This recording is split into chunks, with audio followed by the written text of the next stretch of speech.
Hi అండి అందరికీ. Welcome to Rajaraji 360. First time మన ఛానల్ చూస్తున్నట్టయితే ప్లీజ్ సబ్స్క్రైబ్ చేసుకొని, లైక్ చేయడం మాత్రం మర్చిపోమాకండి.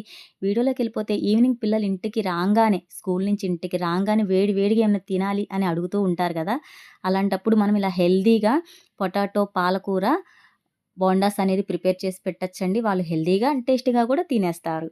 చాలా అంటే చాలా బావుంటుందండి. ట్రై చేయండి. నేను ఈ ప్రాసెస్‌లోకి వెళ్ళిపోతే 3 బంగాళదుంపలు నీట్‌గా క్లీన్ చేసుకొని, చక్కగా వాటిని ముక్కలుగా కోసుకొని కుక్కర్‌లో పెట్టుకొని, అవి మునిగే వరకు వాటర్ పోసుకొని, ఒక టీ స్పూన్ వరకు సాల్ట్ వేసుకొని, 3 విజిల్స్ వచ్చే వరకు పొయ్యి మీద పెట్టేసుకున్నాను. ఇప్పుడు నేను లోన బ్యాటర్ కోసం కావాల్సినవి 2 ఉల్లిపాయ ముక్కలు, అలాగే పాలకూర తరుక్కున్నానండి.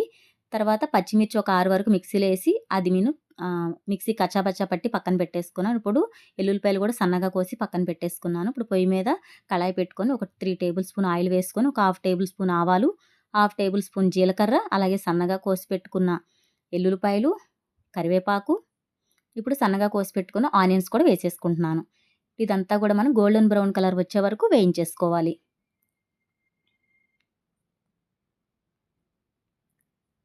ఇలా వేగిన దాంట్లోనే మనం ఇందాక పచ్చిమిర్చి పేస్ట్ అనేది చేసుకున్నాం కదండీ! ఇది కూడా ఒక టీ స్పూన్ వరకు వేసేసుకున్నాను. ఇలా వేసుకుంటం వల్ల పిల్లలకి పంటి కింద పచ్చిమిర్చి అనేది తగిలి ఇబ్బంది పడకుండా బావుంటుంది. దీంట్లో మనం ఎటువంటి కారం అది కూడా యూజ్ చేయం కాబట్టి ఇదే కారం కింద మనకి సరిపోతుందండి. ఇప్పుడు ఈ పాలకూర తరుగు కూడా వేసేసుకుంటున్నాను. ఇప్పుడు ఇది కూడా మనకి చక్కగా కుక్ అయ్యేలాగా కలిపేసుకోవాలి. ఇప్పుడు మనకి ఉడికిపోయిన బంగాళదుంపలకి తొక్కనేది తీసేసుకోవాలండి. తీసుకొని ఒక బౌల్‌లో ఏసి వీటిని మెత్తగా మ్యాష్ చేసేసుకోవాలి.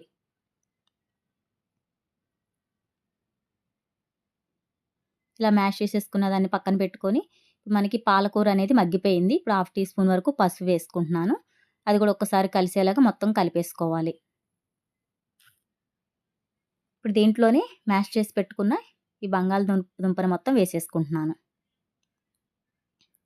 ఒకసారి కలుపుకున్న తర్వాత ఇందాక మనం సాల్టు అక్కడ వేసుకున్నాం కాబట్టి కుక్కర్‌లో పెట్టినప్పుడు వేసుకున్నాం కదండీ! దీంట్లో కొంచెం చూసి వేసుకోవాలి. సాల్ట్ వేసేసేసుకొని ఒకసారి మొత్తం కలుపుకొని పక్కన పెట్టేసుకోవాలి. ఇప్పుడు దాంట్లోనే ఫైనల్‌గా కొత్తిమీర తరుగు, అలాగే ఒక నిమ్మకాయ రసం తీసుకొని, ఒక నిమ్మ చెక్క గూడా దాంట్లో వేసేసుకున్నాను.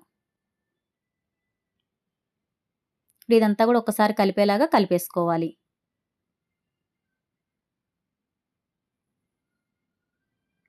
ఇలా కలుపుకొని ఇది చల్లారే వరకు పక్కన పెట్టుకోవాలండి. ఇప్పుడు ఇంకో బౌల్‌లోని ఒక కప్పు శనగపిండి, అలాగే 2 టేబుల్ స్పూన్ బియ్యపిండి,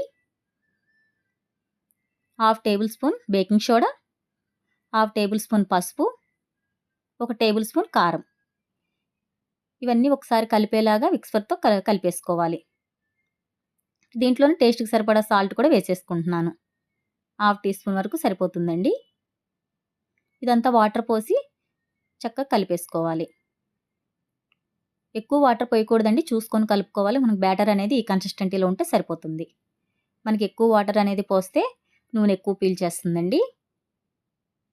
చూడండి ఇలా వేలు పెడితే మనకి వేలుకి అంటేలాగా ఉండాలి. ఇలా అయితే సరిపోతుంది. ఇప్పుడు మనం చల్లారి పెట్టుకున్నాం కదండీ! ఇప్పుడు వీటిని బాల్స్‌లా చేసి పక్కన పెట్టేసుకోవాలి. ఇప్పుడు పొయ్యి మీద కళాయి పెట్టి దాంట్లో డీప్ ఫ్రైకి సరిపడా ఆయిల్ పోసేసుకోవాలి. అది వేడెక్కిన తర్వాత మనం బంగాళదుంప బాల్స్ చేసుకున్నాం కదండీ!